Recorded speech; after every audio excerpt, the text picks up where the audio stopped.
Celebrity couple Bea Alonzo and Dominic Roque are ready to tie the knot after more than 2 years of dating. Bea shares photos of the proposal that took place on Tuesday, July 18 at the Las Casas Filipinas de Acuzar in Bataan. She says she was in Bataan for a shoot with celebrity fashion photographer Mark Nicdao, adding Nicdao asked her to turn around for one of his shots, only to see Dominic kneeling before her. Bea says she has done, quote, so many proposal scenes in her entire career, but nothing beats the real thing. Rumors about Bea and Dominic's romance first began in 2020, a year after she and actor Gerald Anderson broke up in 2019. Bea confirmed her relationship with Dominic in August 2021. Hello everyone! Welcome back to my YouTube channel, Batas ito Tony Claire Castro. Ang pag-uusapan natin ngayon ay yung di umanong paghihiwalay ni Bea Alonzo at Dominic Roque. Maraming umuugong na balita na hiwalay na raw itong sina Bea Alonzo at Dominic Roque. Hala in preparation pa lang sila sa wedding. Pero ito na, hiwalay agad? As of now, wala pa namang confirmation mula sa dalawa. At lubhang tahimik talaga sila. Mas okay naman kasi na manahimik na lang talaga sila kung sila'y may tampuhan. Dahil maaari pa ito ma-patch up. Dahil walang masasakit na salita ang nabibitiwan. Dahil nga hindi pa confirm ang hiwalayan nilang dalawa, marami ang naghahaka-haka kung ano ba ang totoong dahilan ng kanilang hiwalayan. Di umanong hiwalayan. Kesyo hindi raw siguro nagkasundo tungkol sa kanilang prenuptial agreement. Kasi lumalabas na mas mayaman itong si Bea Alonzo kaysa kay Dominic Roque. Well, issue ba ito sa dalawa nagmamahalan?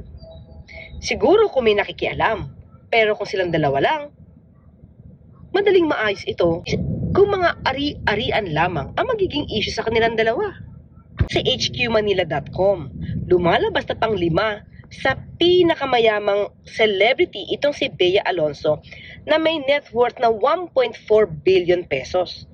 Ano nga ba itong tinatawag na prenuptial agreement? Prenuptial agreement is a written agreement entered into by a couple before marriage that enables them to select or control many of the legal rights they acquire upon marrying.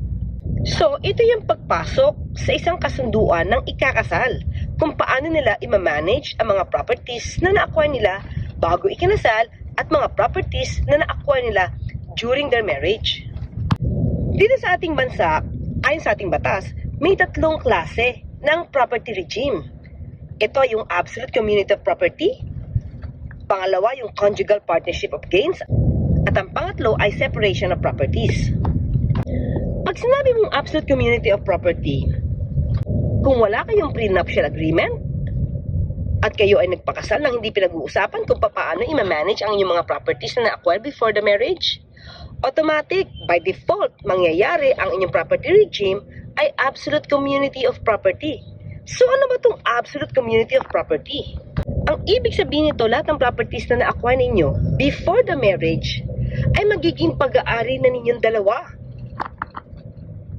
Pero yung mga namana mo o naibigay sa iyo, na-donate sa iyo during the marriage, ay magiging exclusive property yan. Ibig sabihin, sa iyo lang yan. Hindi yan magiging parte ng inyong or conjugal property. So, ano-ano ba yung mga properties na hindi sakop ng absolute community of property? Una, yung mga na-acquire mo nang hindi mo binayaran tulad ng namana mo, na i-donate sa'yo, o naging award sa'yo. During the marriage, ito ay exclusive property mo.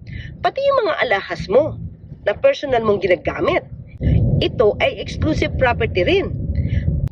Pati na yung mga properties acquired before the marriage if the acquiring party has legitimate descendants, mga anak o mga apo sa una niyang naging asawa. Ano naman yung conjugal partnership of gains? Ang ibig sabihin, lahat ng mga properties na na-acquire ninyo bago kayo kinasal ay exclusive properties ninyo. Hindi nyo ito paghahatian. Pati na yung mga income or fruits nito ay exclusive properties din. So, maaari nyo na ma-consider na parte ng conjugal partnership of gains ay yung mga kinita ninyo or nabili ninyo nang kayo ay kasal na.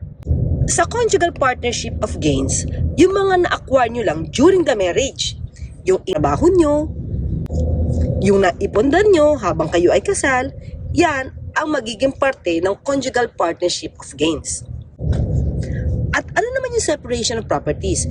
Ibig sabihin nito, yung properties na na-acquire ninyo before the marriage and after the marriage, gamit ang sarili-sarili ninyong exclusive properties o mga income na pinagtrabahuhan ninyo ng solo, ito ay mananatiling exclusive property ng bawat isa.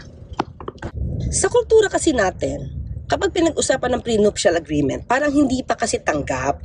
Parang ang dating, nako, papipirmahin ako nito kasi mas mayaman siya. Anong tingin niya sa akin? Mukha akong pera at yaman lang niya ang gusto ko? Yun yung mga negatibong naiisip ng mga ikakasal o kahit ay mga kaibigan, mga kamag-anak na ikakasal na hindi nila naiisip kung ano ba ang advantage minsan ng prenuptial agreement. Kasi sa akin, pag inisip mo, pag sinabing separation of properties, parang ang dating kasi mayaman siya. Hindi kasing yaman ni ganito. Kaya siguro pinapipirma ng prenuptial agreement para pag nagkahiwalay, walang magiging problema sa hatian. So minsan kasi ang inisip natin agad, hiwala yan. Ikakasal pa nga lang. So tingin ko dapat tignan natin ano ba yung positibo kung magkakaroon ng prenuptial agreement at ang pipiliin nila ay separation of properties. Kung halimbawa ang parehong ikakasal ay negosyante at may kanya-kanya silang negosyo. Kung yung isa ay na-bankrupt at maraming naging utang sa kanyang mga creditors, hindi ba kapag separation of properties, hindi sila sabay babagsak at hindi sila pareho mahihirapan dahil ang pwede lang makuha ng mga creditor na humahabol sa utang ng isa ay yung mga properties lamang niya dahil kayo ay separation of properties. Hindi niya pwedeng kunin yung property ng asawa nung may utang. So yun yung isa sa mga advantage ng separation of properties. Pero syempre, sabi nga natin sa kultura natin, ang iniisip agad natin na kaya niya ako pinapipirma sa prenuptial agreement at separation of properties ang napili para hindi niya maagaw yung properties ko kapag kami ay nagkahiwalay. So sa akin, medyo negatibo itong idea na to. For me, separation of properties, basta nagmamahalan, walang issue. Dahil magiging mas okay pa ito kapag ang isa ay hinahabol ng creditor at naging bankrupt.